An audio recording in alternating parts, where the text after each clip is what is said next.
Les relations, c'est difficile. Personne ne te dit à quel point c'est difficile avant que tu y sois vraiment.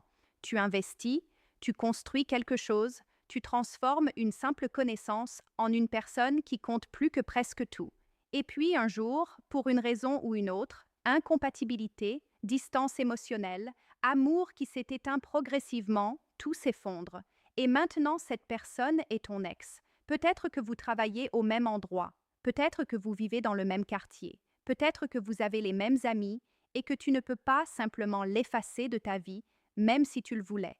Deux personnes qui se sont aimées profondément, devenues des étrangers. C'est l'une des choses les plus étranges et les plus douloureuses que l'être humain puisse vivre. Et si tu regardes cette vidéo, c'est probablement parce que tu fais partie de ceux pour qui la rupture n'était pas souhaitée. Tu n'étais pas prêt. Ça t'a pris par surprise. Et quelque part, tu te demandes s'il y a un moyen de changer les choses. Aujourd'hui, je vais te donner les étapes concrètes pour que ton ex commence à ressentir ton absence. Non pas pour jouer à des jeux, mais pour te repositionner de la façon la plus puissante qui soit. Je suis Dr. Chloé Léon, et voici ce qui fonctionne vraiment. Étape numéro 1, déconnecte complètement première étape. Et je sais que c'est celle qui semble la plus contre-intuitive. Tu veux qu'elle pense à toi, et je te demande de disparaître. Comment est-ce que ça peut avoir du sens? Voici pourquoi. Juste après une rupture, les émotions sont encore fraîches. Les raisons pour lesquelles elle a décidé de partir sont encore vivantes dans son esprit.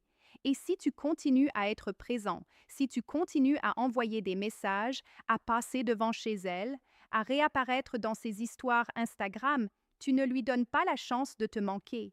Tu lui rappelles plutôt tout ce qu'elle voulait mettre derrière elle. L'absence fait grandir le manque. C'est une vérité psychologique, pas un cliché. Mais pour que l'absence fasse son travail, elle doit être réelle. Pas une disparition calculée où tu vérifies quand même si elle a vu ton statut. Une vraie déconnexion. Supprime-la de tes réseaux sociaux ou mets-la en sourdine. Évite les endroits que vous fréquentiez ensemble. Coupe les fils de communication. Téléphone, messages, email, tout. Et donne à cela du temps réel. Pas 3 jours, des semaines. Suffisamment de temps pour que le silence commence à parler. Parce que le silence dit quelque chose de très puissant. Il dit que tu peux exister sans elle. Et c'est précisément ce qu'elle a besoin de ressentir pour commencer à douter de sa décision. Étape numéro 2, deviens la meilleure version de toi-même. Deuxième étape. Et c'est là que beaucoup de gens confondent la tactique avec la transformation réelle. Ce n'est pas juste une stratégie pour la récupérer, c'est l'occasion d'utiliser cette douleur pour quelque chose de concret. Pose-toi cette question honnêtement. Qu'est-ce qu'elle te reprochait quand vous étiez ensemble? Pas les arguments émotionnels du moment, les reproches récurrents, ceux qui revenaient toujours, ceux auxquels tu n'as peut-être jamais vraiment répondu. Tu négligeais ta santé? Tu donnais trop de place à certaines personnes dans ta vie au détriment d'elles? Tu manquais d'ambition? Tu ne communiquais pas assez? Ce n'est pas pour lui donner raison sur tout, c'est pour voir s'il y a des angles morts que tu peux travailler, pour toi, pour la personne que tu deviendras ensuite.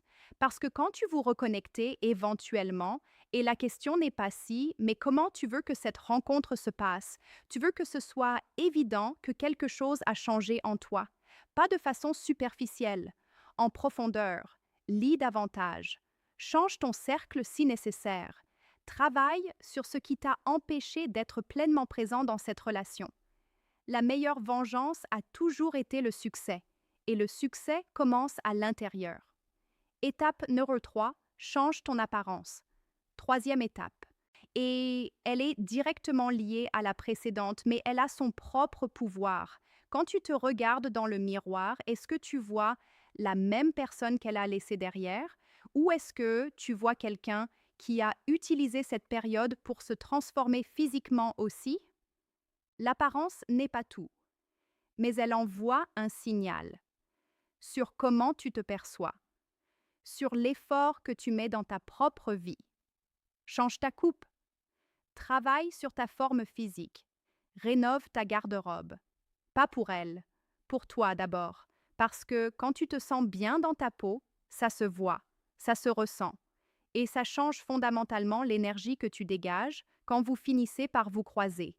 Il y a aussi quelque chose de profondément thérapeutique dans le changement physique après une rupture. C'est une façon concrète de marquer une nouvelle période, de dire à ton propre cerveau que quelque chose a changé, que tu avances.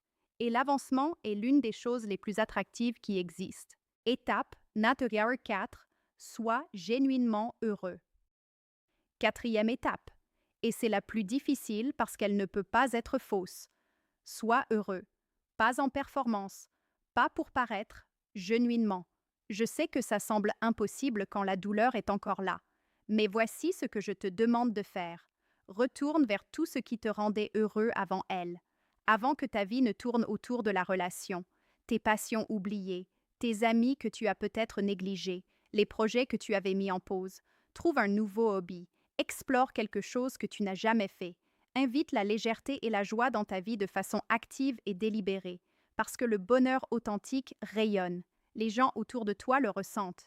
Et quand ça finit par se refléter dans ta façon d'être quand vous vous croisez, quelque chose change dans sa perception de toi.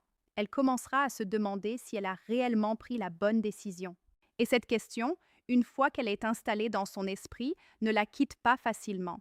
Étape numéro 5. Montre-lui que tu vas bien. Cinquième étape, et celle-ci demande un niveau de maîtrise de soi que peu de gens ont. Même si tu souffres encore, même si certains jours sont plus difficiles que d'autres, ne montre jamais ça devant ton ex. Jamais. Quand elle te voit effondrée, quand elle entend par les amis communs que tu n'arrives pas à fonctionner sans elle, deux choses se produisent. Elle se sent validée dans sa décision et elle perd toute curiosité sur qui tu es devenu sans elle.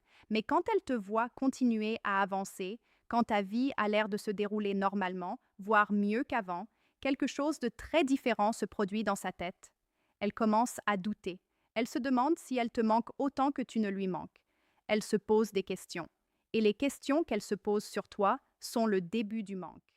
Alors quand vos chemins se croisent, sois calme, sois poli, sois quelqu'un qui a clairement l'air d'aller bien. Pas de façon exagérée ou performative, juste naturellement, calmement, ok. Étape 6. Laisse voir que d'autres te veulent. Sixième étape. Et c'est l'une des plus puissantes sur le plan psychologique. L'une des vérités les plus fondamentales de l'attraction humaine est celle-ci. On désire davantage ce que les autres désirent. Ce n'est pas de la manipulation.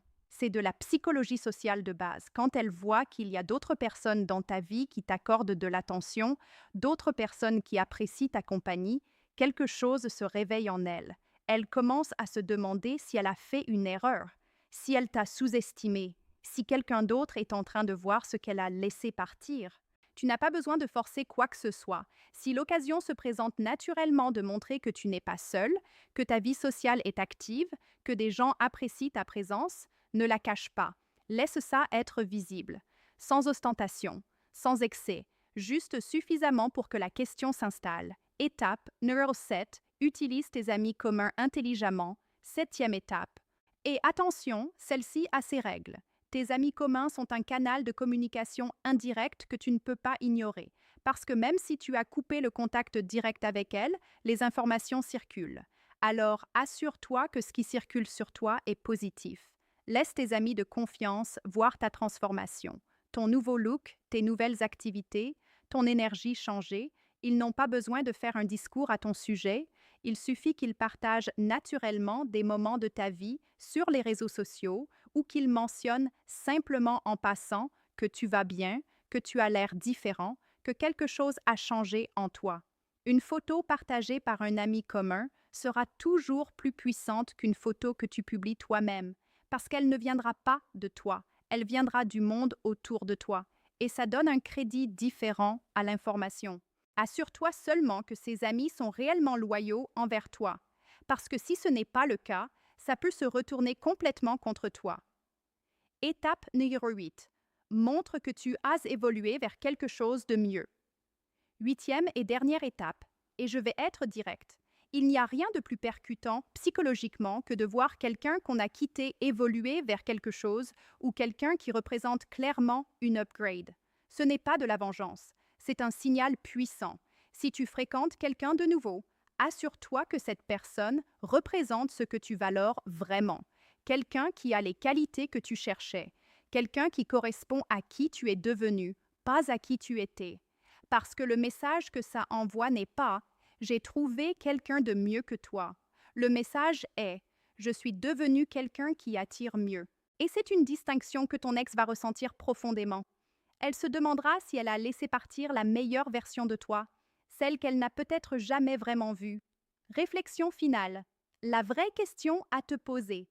Avant de te laisser aller appliquer tout ça, je veux te laisser avec une pensée que je trouve essentielle. Toutes ces étapes fonctionnent. Elles ont une base psychologique solide et des résultats réels. Mais pendant que tu les appliques, je veux que tu te poses une question honnête. Est-ce que tu veux la récupérer parce que tu as genuinement analysé ce qui n'a pas fonctionné et tu es convaincu que ça peut être différent cette fois? Ou est-ce que tu veux la récupérer simplement parce que l'idée de ne pas l'avoir est insupportable? Parce que la première raison est valide, elle mérite une vraie réflexion et peut-être une vraie tentative. Mais la deuxième, c'est de la peur déguisée en amour. Et la peur n'est jamais une bonne base pour reconstruire quoi que ce soit. Utilise cette période de transformation pour vraiment voir les choses clairement. Et quand tu seras prêt à la recontacter, fais-le depuis un endroit de force, pas de désespoir. Parce qu'un homme qui est revenu meilleur, plus serein, plus clair sur ce qu'il veut, c'est infiniment plus attrayant que l'homme qui n'a jamais arrêté de courir après elle. Sois ce premier homme. Mon nom est Dr. Chloé Léon. Merci d'avoir regardé. Si cette vidéo t'a été utile, laisse un like, abonne-toi et partage-la avec quelqu'un qui en a besoin. À très bientôt.